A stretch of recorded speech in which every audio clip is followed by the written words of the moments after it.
Śrīmad Bhāgavatam of Krishna Dvaipayana Vyas, with the original Sanskrit text, translation and elaborate purports by His Divine Grace A.C. Bhaktivedanta Swami Prabhupada, founder Acharya of the International Society for Krishna Consciousness. Third Canto, The Status Quo, Chapter 15, Description of the Kingdom of God. And in this video, I'll be reading the translations and purports of texts 33 and 34. And in the table of contents, this section is entitled, There is Complete Harmony in Vaikuntha. Text 33, translation. In the Vaikuntha world, there is complete harmony between the residents and the Supreme Personality of Godhead, just as there is complete harmony within space between the big and the small skies. Why, then, is there a seed of fear in this field of harmony? These two persons are dressed like inhabitants of Vaikuntha, but wherefrom can their disharmony come into existence?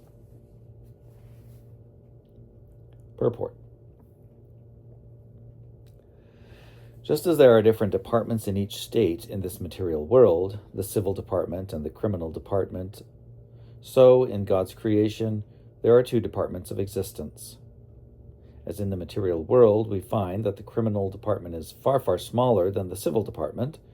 So this material world, which is considered the criminal department, is 1/4 of the entire creation of the Lord.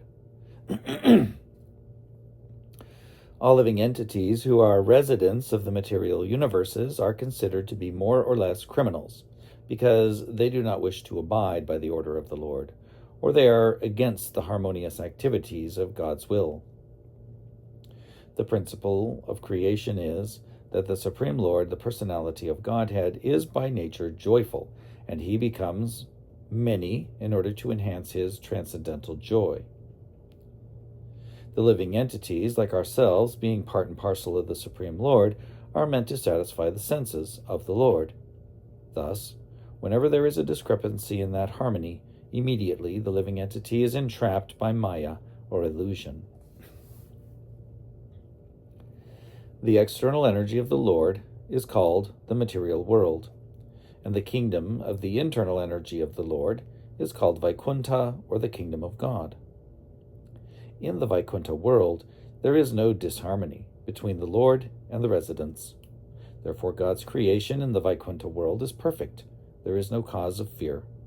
The entire kingdom of God is such a completely harmonious unit that there is no possibility of enmity. Everything there is absolute, just as there are many physiological constructions within the body, yet they work in one order for the satisfaction of the stomach. And just as in a machine there are hundreds and thousands of parts, yet they run in harmony to fulfill the function of the machine. In the Vaikuntha planets, the Lord is perfect, and the inhabitants also perfectly engage in the service of the Lord.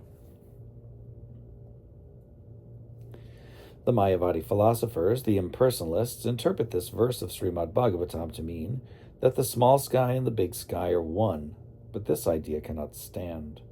The example of the big sky and the small skies is also applicable within a person's body. The big sky is the body itself, and the intestines and other parts of the body occupy the small sky. Each and every part of the body has individuality, even though occupying a small part of the total body. Similarly, the whole creation is the body of the Supreme Lord, and we, created beings, or anything that is created, are but a small part of that body. The parts of the body are never equal to the whole. This is never possible. In Bhagavad Gita, it is said that the living entities, who are parts and parcels of the Supreme Lord, are eternally parts and parcels. According to the Mayavadi philosophers, the living entity in illusion considers himself part and parcel, although he is actually one and the same as the Supreme Whole. This theory is not valid. The oneness of the whole and the part is in their quality. The qualitative oneness of the small and large portions of the sky does not imply that the small sky becomes the big sky. There is no cause for the politics of divide and rule in the Vaikuntha planets. There is no fear because of the united interests of the Lord and the residents. Maya means disharmony between the living entities and the Supreme Lord, and Vaikuntha means harmony between them. Actually, all living entities are provided for and maintained by the Lord because he is the supreme living entity. But foolish creatures, although actually under the control of the supreme living entity, defy his existence, and that state is called Maya.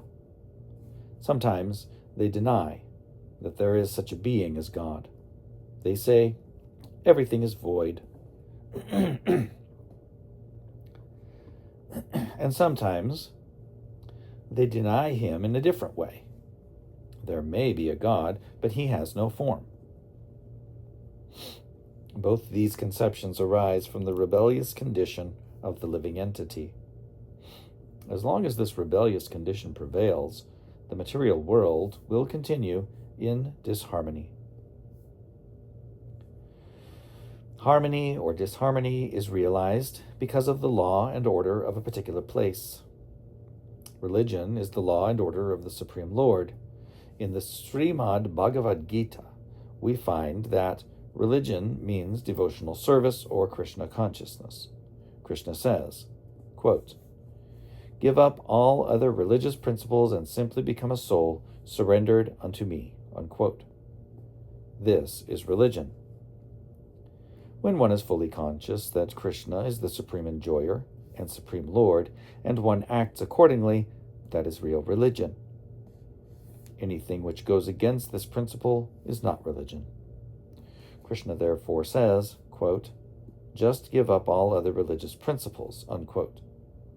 In the spiritual world, this religious principle of Krishna consciousness is maintained in harmony, and therefore that world is called Vaikuntha.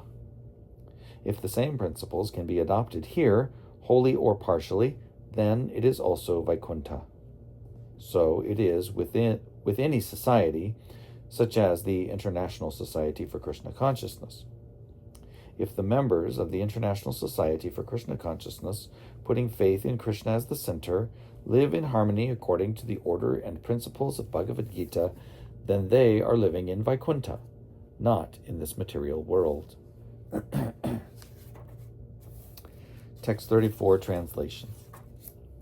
Therefore, let us consider how these two contaminated persons should be punished. The punishment should be apt, for thus benefit can eventually be bestowed upon them.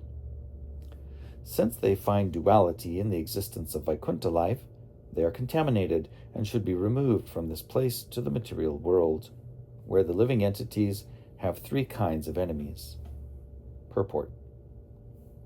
The reason why pure souls come into the existential circumstances of the material world, which is considered to be the criminal department of the Supreme Lord, is stated in Bhagavad Gita, 7th chapter, verse 27.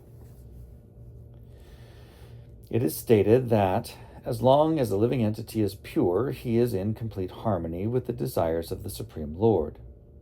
But as soon as he becomes impure, he is in disharmony with the desires of the Lord. By contamination, he is forced to transfer to this material world, where the living entities have three enemies, namely desire, anger, and lust. These three enemies force the living entities to continue material existence, and when one is free from them, he is eligible to enter the kingdom of God. One should not therefore be angry in the absence of an opportunity for sense gratification, and one should not be lusty to acquire more than necessary. In this verse, it is clearly stated that the two doormen should be sent into the material world where criminals are allowed to reside.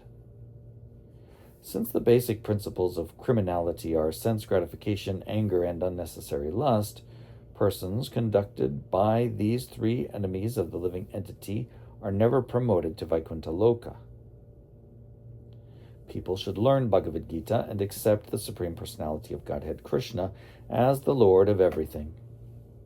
They should practice satisfying the senses of the Supreme Lord instead of trying to satisfy their own senses. Training in Krishna consciousness will help one be promoted to Vaikuntha.